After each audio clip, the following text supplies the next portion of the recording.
I hope many of you will get to see this astonishing creation at the Hotel Marlowe. And your first reaction will probably be, what in the world is it? Is it science? Is it history? Is it art? And it's all of those. And like any extraordinary artistic creation, it's transformative. It's taking elements of the past and the present and weaving them together in another entirely different way.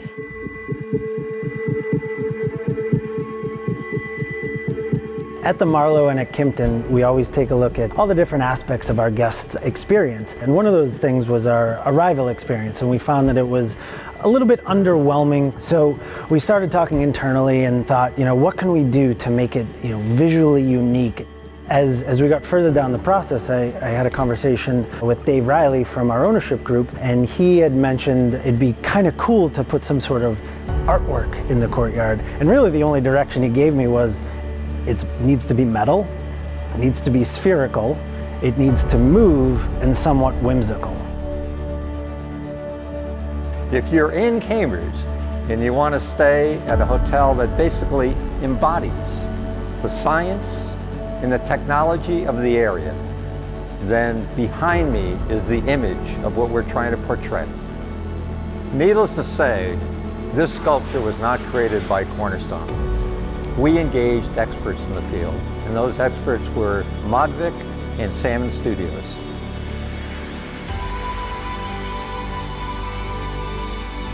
I'm Bruce Rosenbaum, founder of ModVic, and my steampunk art and design company repurposes and infuses modern technology into period objects, architectural salvage, antiques, anything old.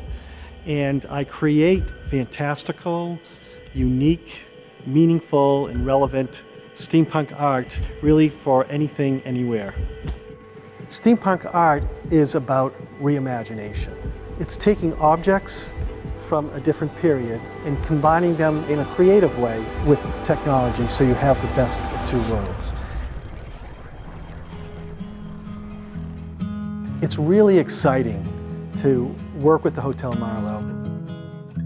This has become my steampunk project dream, because now we are going to create a 25-foot custom steampunk Armillary.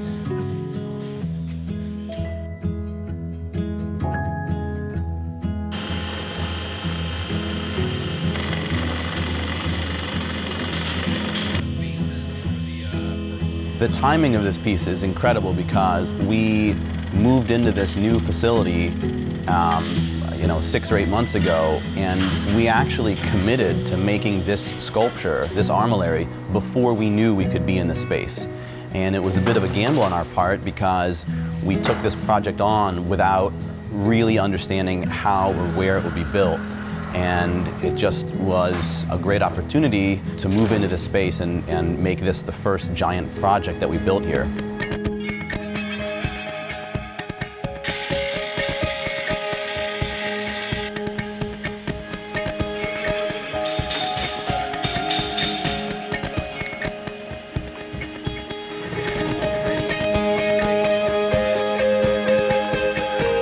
This project definitely represents a unique opportunity to make something just, epic in scale and to have a lot of creative freedom.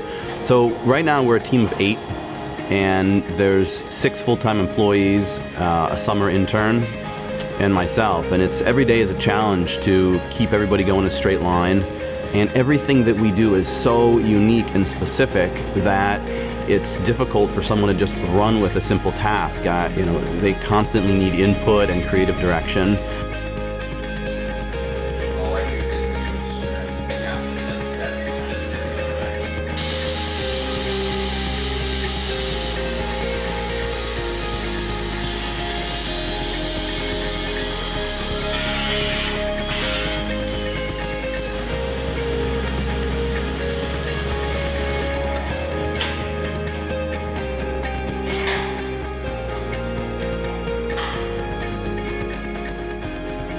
had to do over 100 feet of linear welding on this ring. You'd be surprised how much weld will add in weight. Just a box of the TIG wire that we use is roughly 10 pounds. So I would say it probably weighs 800, 900 pounds.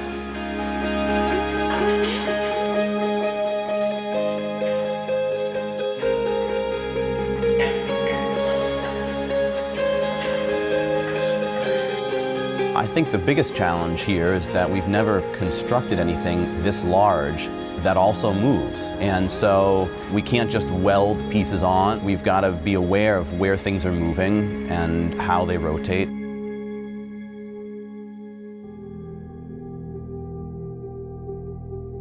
Traditionally, armillaries have numbers or Roman numerals as part of their look, and those referenced degrees of latitude and longitude or where things were in the sky.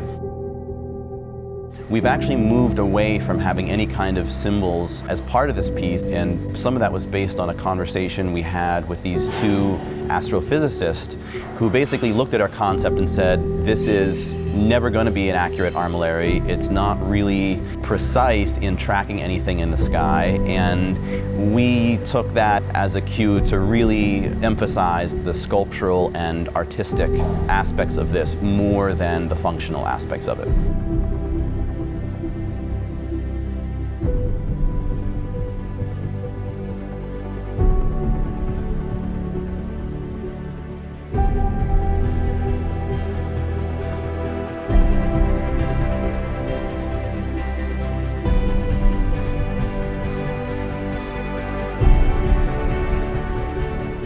The overall concept for this armillary was first designed in the computer, but we're past the point of going back to the computer to pull these last creative details out with stainless steel accents or brass accents and bronze, and we're hoping to explain some of the stuff to the hotel today and why we've made certain decisions.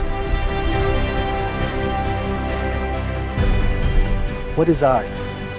Well, I think at the core, art provokes thought. And I see steampunk art as a way to combine the past, the present, and the future all in one moment, and all in one space, and all in one time. I think it's admirable that the hotel is willing to invest this sum of money and this trust in us to create this kind of piece that really serves no purpose other than to look cool. But I think it's a wise move on the hotel's part because I think it's an investment that they realize will pay off in recognition and the notoriety this piece brings to the hotel.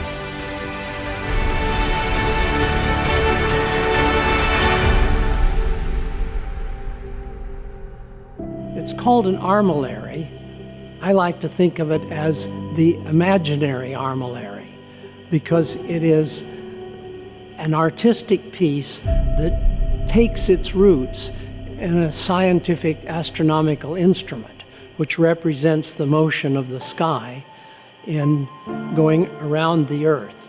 Not that it says the Earth is the fixed center of the universe, but it's our observing position. Now, this device takes its roots from that, but it's in a way rather different. It's not a working armillary sphere matching the heavens against a device, but rather it's more extraordinary than that because it represents not only the distant heavens, but also what might be the structure of an atom with the electrons going around the nucleus. So all of these elements have been put together. It's an astonishing creation because it is so huge. That's part of the imagination that's involved here. So I think it is something worth going out of your way to see it in action with the wheels turning around. But don't think of it as a scientific instrument because it isn't exact from that point of view. In fact, it's carrying on in a grander way